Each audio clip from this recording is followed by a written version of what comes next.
As we do have such a nice theme of managing and leadership, I don't have a PowerPoint presentation because I think leadership is not about PowerPoint presentation.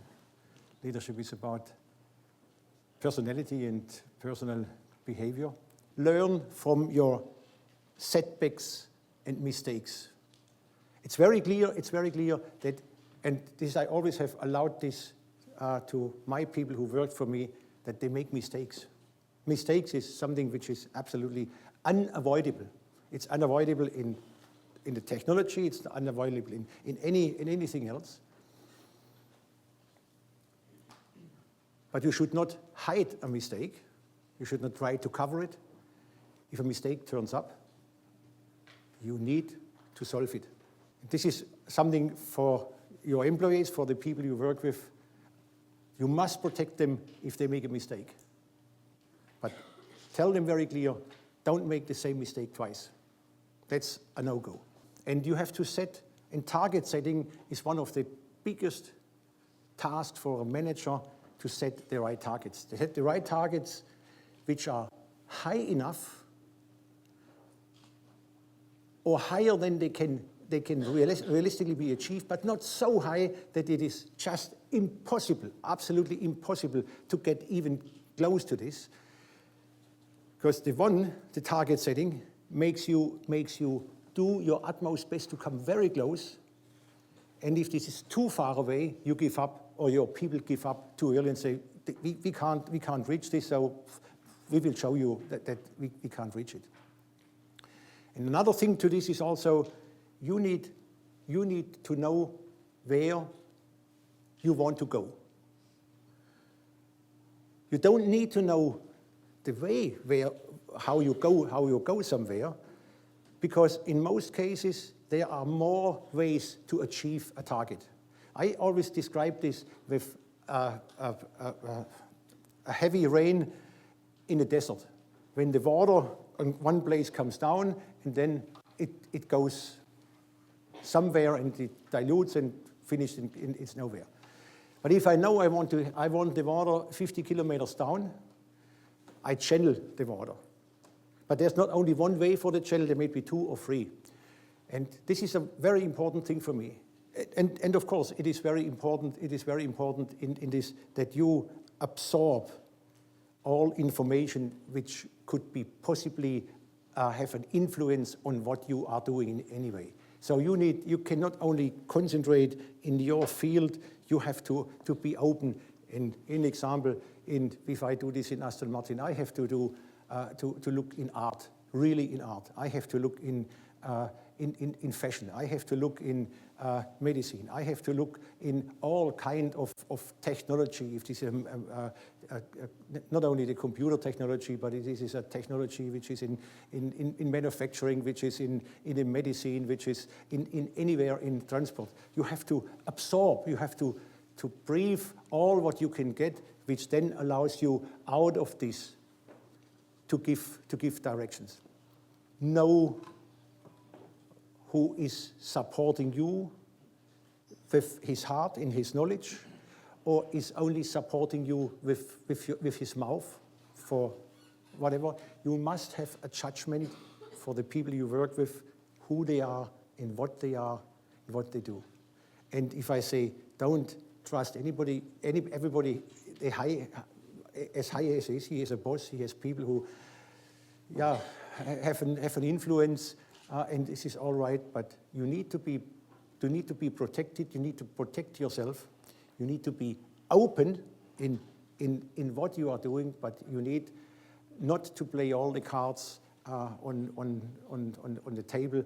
And then there's another thing what I have done very much so in all my companies: make small but quick steps, but fast steps. This is for me something which makes you avoid big mistakes. If you make big steps, if you jump, you jump, and then you are in the air, and then you don't know exactly, because this is what you normally do, you don't know where you land. And this is, in the business, very, very dangerous. So you go there, you spend a lot of time, you spend a lot of money, make a big step, and then where you land is wrong. You need to be able to read something diagonal. You need to read a page in basically 10 seconds or 15 seconds. You need to be able to read a PowerPoint page in 3 seconds to get it. And of course, the PowerPoint should be built in this way. But you need to have the competence to see this and see what are the priorities there, what is the main thing, and get over this. This comes also to this point of a perfection. If you can take something away from something without changing the content, take it away. Reduce it to until it doesn't, until the point where if you take something away, it changes the content. If I talk about a wheel in a car, everybody knows from those people who are involved what this means. I don't need to say that the wheel is round, that the rubber is black, that the rubber is done, and all of this, and that we have different characters from noise and wet behavior, and all of those things, everything, it's all known from those people who talk about this. Insist that your colleagues come to you with their problems, and when they leave your office, they should be a step closer to the solution. So you must encourage people to come to you to talk with you. You are basically a sounding board for them. Our workers have had over 10 years black shirts.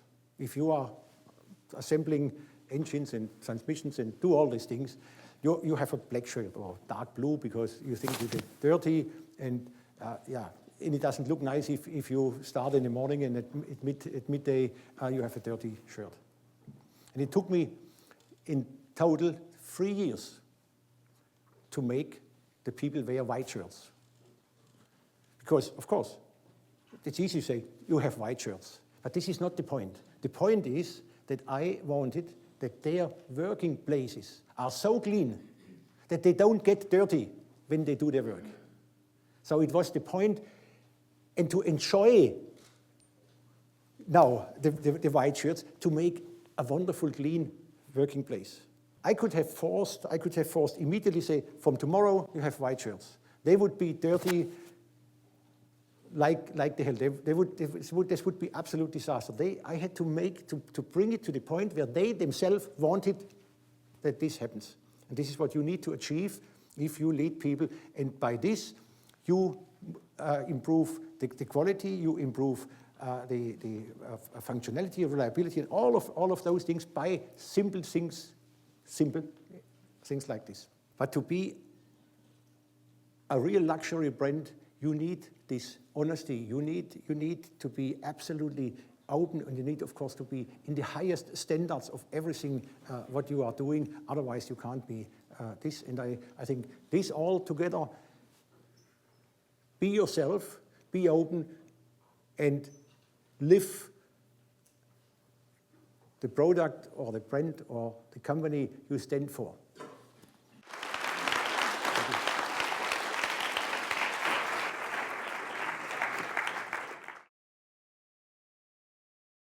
The timeline is 15 years ago. We were 3 friends on a snowboarding weekend. We came up with the idea. We sold our first smoothies from a market stall. And fast forward 15 years later, so last May, and we sold the business to Coca-Cola in a deal that valued it well in excess of $500 million. And no one was more surprised than the 3 of us, because went way, way, way beyond any expectations we had before we started the company. I guess if I was given the choice, I would have rather have had Keith Richards' life, but that was not available to me. And if you're I think of myself as a guy with a creative mind and a talentless body, and so business for me has been this amazing aperture in which you can create and do things. I was a 16-year-old kid, and I was working in a dog biscuit factory in Huddersfield, which is where I grew up. And it was the first job I had, and I had to earn money, and I turned up on my first day of work, and it £2 an hour, and the job I was assigned, I was told to get down on my hands and knees and pick up dog biscuits off the factory floor that had come off the conveyor belt. And so I'm down on my hands and knees picking up dog biscuits at £2 an hour, and I think to myself, there's got to be a better way of earning a living than this. I got thinking, I thought, what could I do? Well, I could mow lawns. So I set up a little business in my village, mowing the neighbors' lawns. And by set up the business, all it really considered, one of Dr. Ulrich's points, is just little baby steps. I just made a hand-drawn flyer. I drew it myself with pencil on a piece of paper. I went down to the local library with a stack of 10p coins and used the photocopy machine, made loads of copies, went round, put it through the letter boxes of the houses in the village. And before I knew it, I was inundated with work, and I was getting £2.50 an hour, so I'd got a pay rise. I'm out in the sun, I'm listening to music, and I'm doing it on my own terms. I get so much work, I have to start employing my friends. I pay them £2.25 an hour. I bill them out at £2.50 an hour, so that's the point. I became an evil capitalist for the first point. And so I recognized early the importance of, if you don't like it, change it. Actually, it's another one of Dr. Ulrich's things. You know, we're all capable of it. I've always believed if you've ever organized a wedding, or a holiday, or a sporting fixture, excuse me, or a band night, you've absolutely got what it takes to set up a business.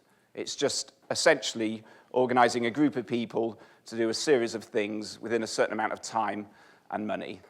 The second thing that we found to be true, and I think this is one of, we found it really helpful and innocent, and we keep using the same principle today, is that the most important thing is to get started. The world is full of people that never got started, whereas successful people just got going. We set up our business by buying £500 worth of fruit, crushing it up in our shared kitchen in the house that we lived in Barons Court in London. We made 1,000 bottles of smoothies, and we took it along to a local music festival, had a market stall there, and had made a commitment to each other that if it went really well, we would go in on the Monday and resign. So to test whether it was going well or not, we put up a big sign above the stall that said, should we give up our jobs to make these smoothies? And had a bin that said yes on the front and a bin that said no on the front, and asked people to buy the smoothies, drink them, and vote with the empty bottles. And we got to the end of the weekend, and the yes bin was full. And we looked in the no bin, and there was a few bottles in there. And bearing in mind this was 15 years ago, it was only about 5 years ago that our parents confessed they were the ones that put the bottles in the no bin. One of the toughest things that we found was raising money. We're three 26-year-olds. We've never really set up a business before. We got no sense of really what we're doing, but we need that cash. We need £250,000. So, we write the business plan. We've got the case study. We go out to the market. There's a thing called the Small Business Loan Guarantee Scheme, which is set up by the government where they act as the guarantor to a commercial loan that a bank will make to a small startup company like us. It was designed for people like us. It was designed to help young people get funding for business. We applied via 20 different banks, and every single bank turned us down flat. There were no banks left, so when we had to change strategy, then we went to the VC world, which back then we didn't even know what VC stood for, let alone what they did, but we got to understand it, and we go and pitch. We go to every single venture capital fund that will entertain seeing us in London. Every single one of them, it was a flat no. And not in a sort of showing some interest and then deciding against it. It was a flat no from everyone from the beginning. One of our friends overheard us talking and told us this sort of basic principle that of the Kevin Bacon 6 degrees of separation, that anyone could get to know Kevin Bacon via 5 other people. And he said, the point is, you don't know anyone rich, but you might know someone who does, and you just haven't found them yet. So partly out of desperation, partly, I guess, as kind of as a joke and experiment, we sent out an email that just said simply in the subject line, does anyone know anyone rich? And we went to our respective workplaces, and we stole a load of email addresses off the servers. And we basically spammed half of London with that email. And we got 2 responses. The first response was from an old boss of mine who confessed that she was having an extramarital affair with a tax exile that lived in Monte Carlo. And so she introduced us, and we sent off the plan, and he said no, but it was a brilliant bit of gossip. And then a friend of John's who he had lost touch with, had been at school, a schoolmate, got in touch saying that when he'd done work experience in this guy's office, he'd overheard him speak on the phone, and sometimes he made investments in companies, and he introduced us to him, and we went in to see him. And he said, actually, he thought the idea was dumb, but he believed in the 3 of us, and he would put in the 50,000, and he would get the other 200,000 from his co-investors, that he for 20 years has been the lead investor, and whenever he put money in, then the other 6 followed his money. We went back to see him 3 weeks later, and he said for the first time in 20 years, all 6 of his co-investors had said no, they thought it was a bad idea. And then he put the money in himself, and he was telling this story about 5 years ago at a business school event, and someone put their hand up and said, did you put the extra money in because you thought it was a good investment opportunity or out of obligation? And he said, entirely out of a sense of obligation. But he put in 250,000 and got out 29 million, so it worked for him, and without him, there would have been no innocence. But the point was we didn't give in. But from the beginning, we were in this team of 3 of us. We had a complete shared set of values and a vision where we wanted to get to, but very, very different skills. I was always the guy obsessed with the sort of the colors and the shapes and the products and everything consumer-facing. All John wanted to do was hang out in factories and get things made, and all Adam wanted to do was go out and sell.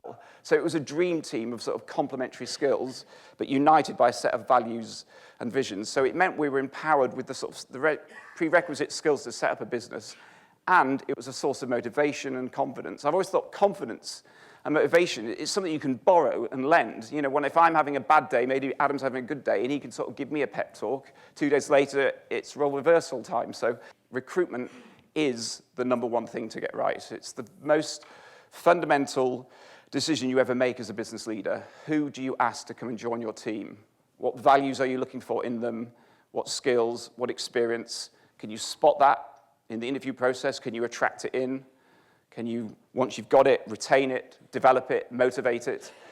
Absolutely, the whole exercise in business for me is one big sort of psychological project. It is about understanding humans, what makes them tick, and finding out whether that can serve the mission and the purpose of the business. Again, another Dr. Ulrich point, boil it down. What's the essential thing? Why are you here? Why does this organization exist? What's the point? What's the purpose? Beyond the financial, the purpose isn't to make money. The money is what you get if you follow your purpose in the right way.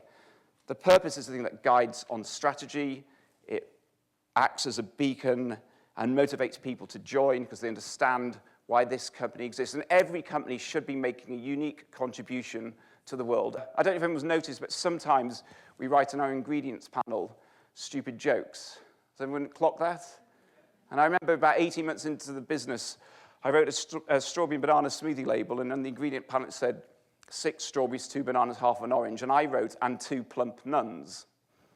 Crap joke, right? Doesn't make any sense, but we wrote it, we printed it, we forgot about it. I got a call from a lady called Denise at Kensington and Chelsea Trading Standards office.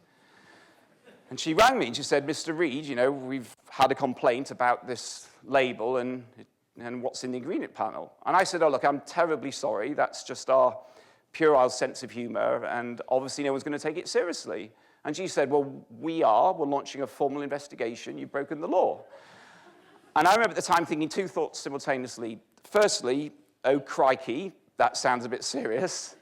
But secondly, I'm just curious to see where this ends up. And about 10 days later, I got my most favorite letter I've ever got in business. It said, Dear Mr. Reed, you must either take off the reference to plump nuns or start putting them in your fruit juice. But all those things, you see, they cost nothing. And again, as an entrepreneur, I think what we've got to do is we've got to map everything on the 2x2 grid of, on one axis, how much cost and complexity does this, whatever this idea is, how much cost and complexity does it add to the organization? And on the other axis, and how much value does it create? Start small, think big. From the beginning, when we set up Innocent, we were 95% sure it was going to fail. That was what the probabilities were. That's what everyone had told us. We just, kind of assumed it was going to fail, but we'd give it a go anyway. But we did, on occasions, allow ourselves. We said, OK, so we think it's 95% likely to fail. We'll do it anyway, because it's going to be a good laugh, and we'll learn stuff, and it's better than working in an advertising agency, which is what I was doing at the time. But we said, but there's this 5% probability it might work. So let's, once in a little while, we said, well, let's dream about what's that 5%. What would that look like? And this was 15 years ago, but in a session where we were talking about what would the 5% scenario look like, I came up with 2 things. They were sort of slightly weird things to obsess with, but I said, right, OK, so my desk is going to be next to a glass-cornered side, and that is the view from my desk at Fruit Towers of the new office that we moved into 2 years ago. So that was a thing I had in my head 15 years ago. And this is last October. This is me and Bill Clinton. with some very, very subtle product placement in Fruit Towers. So those two things 15 years ago that were sort of dreamt of as part of a thing of start small, think big, written down, they became true.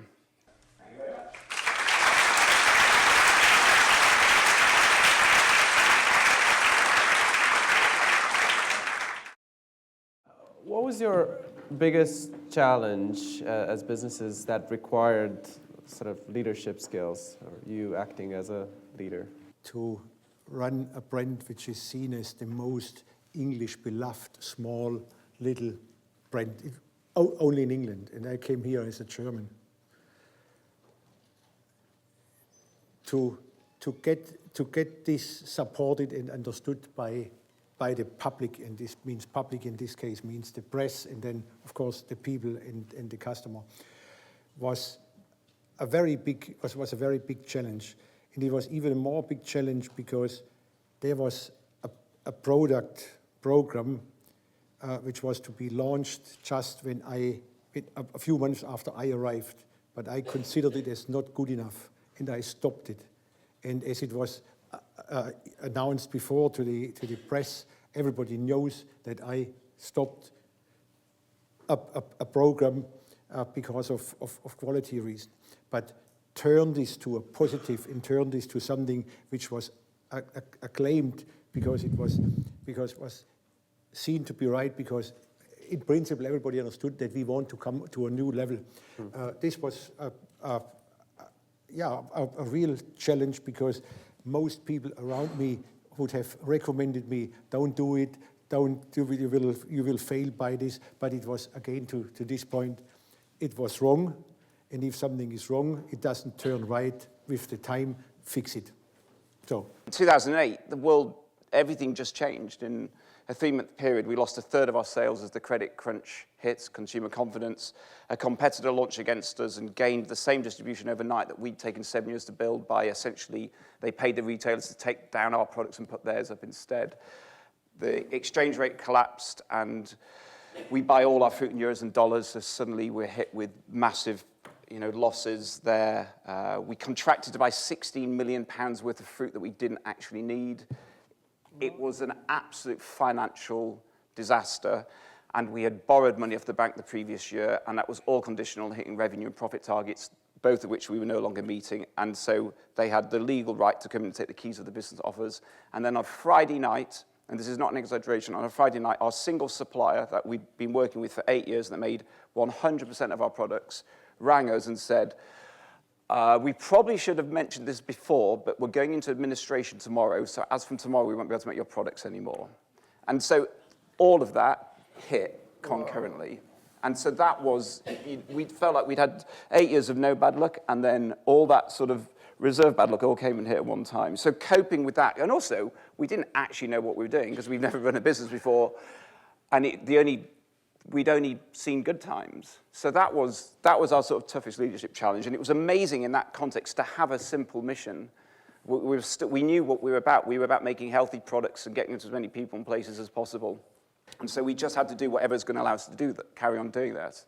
We had to make people redundant, but we didn't align with the values of the business. And so there was already some guiding principles to see us through the dark things. So we didn't completely panic. We had some sort of basic map of how to act and where we were trying to get to. So that was the toughest. You mentioned that when you first started the company, that people were eating out of cars and things, and it wasn't quite a pretty sight.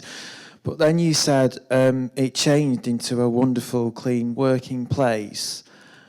What did that do for the company? The difference between handcrafted and, let me say, automized is that with us, a worker works approximately for half an hour on a car. Does something, put something over, make all of those. Where in a high volume manufacturing, he has maybe a cycle time of 20 seconds. He puts something in, comes the next, same thing, and it's all very, very visible what somebody is doing. This half an hour work needs a lot of concentration and needs a lot of discipline. And it is for me very, very, very clear, if your engineered product is as simple as it gets, it is as organized as it is made, you can see and you can feel and you can easily control it if the quality is right. My question is, what's the business case to be an ethical business? I could not show you an Excel spreadsheet which proves that it was worth it. I don't think it's sold as many more products, and I don't think it's got as many more listings. But one of the beautiful things about setting up your own business is you get to do it the way you wanted to do it. And myself, Adam and John, from the beginning, we wanted to, especially on the sort of the sharing some of the profits, it was just the way we wanted to do it. But if I was to make a pitch for the closest you'd come to getting economic value rather than just sort of a sense of satisfaction and brand identity, it was this. 95% of people innocent, when doing a survey anonymously, said that they were very proud to work at Innocent. And we have people in that business that are earning less than their previous places, working harder, staying longer. And my earlier point about winning in business is about the humanity of it. Can you find the greatest brains, attract them, retain them, develop them, reward them, motivate them? The ethical side of the business was a huge contributing factor to that, to get very intelligent, altruistic, but very ambitious people to come work for harder for longer. And I think that's why we won. Obviously, the FMCG space is incredibly competitive, and brands, notoriously kill for market share. As a small brand 15 years ago, what was your route to market? So, well, our first customer was our local sandwich shop that bought 24 bottles on day one. Our second day of sales was 0. And we had this real issue because our products had a short shelf life, and we had to make a minimum of 400 cases every day. That was the minimum run rate of our manufacturers. And on day 1, we've made 400 cases, sold 3 cases. Day 2, we made 400, sold 0. So now we've got 797 cases that have only got 6 days before they cease to be any value to us. We went over that weekend. It was an adverse situation. We didn't know what to do with them. So we decided, well, sod it. We loaded up the van and we went round to all the local delicatessens, health food shops, independent health food places all around West London, and walked in and said, well, your new local neighbourhood juice company, have these 3 cases for free, stick them on the shelf. If they sell, give us a ring after the weekend. If they don't, then your staff can have them for free. And every single person said yes. So in one weekend, we've now got 50 places stocking us.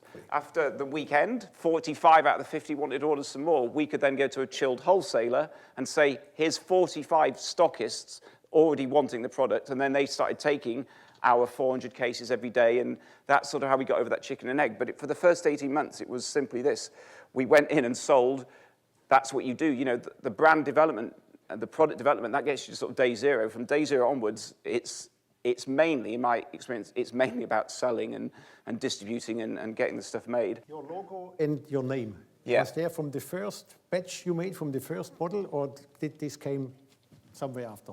Well, when we did the test and the market stall, we were actually called Fast Tractor, which was a terrible name, and the packaging was even worse. It was a picture of a man on a tractor jumping over a bale of hay in bright green, so it looked for all the world like some sort of high-performance diesel fuel. So we said, right, well, we think the product's good, but we've really got to sort out the brand and the packaging. But when we launched properly in shops, we were called Innocent, and again, it all came back to we're trying to get noticed, we're trying to communicate. How long after the first? Well, no, we had it after the tractor. Oh, 9 months. 9 months out, okay. 9 months. Okay, good. 9 months. So we always say it took us 9 months and 3 seconds, because 9 months we struggled like hell to get a name, and eventually we chose Innocent, and then that logo was designed by, well, not designed, we were sat with a friend outside a pub in Shoreditch on a picnic bench. We said, we just need something like a face with a halo, and he went, what, you mean like this, and drew with a felt tip pen on the back of a napkin, and we went, yeah, and that's the thing we scanned in and put on the front of the bottle.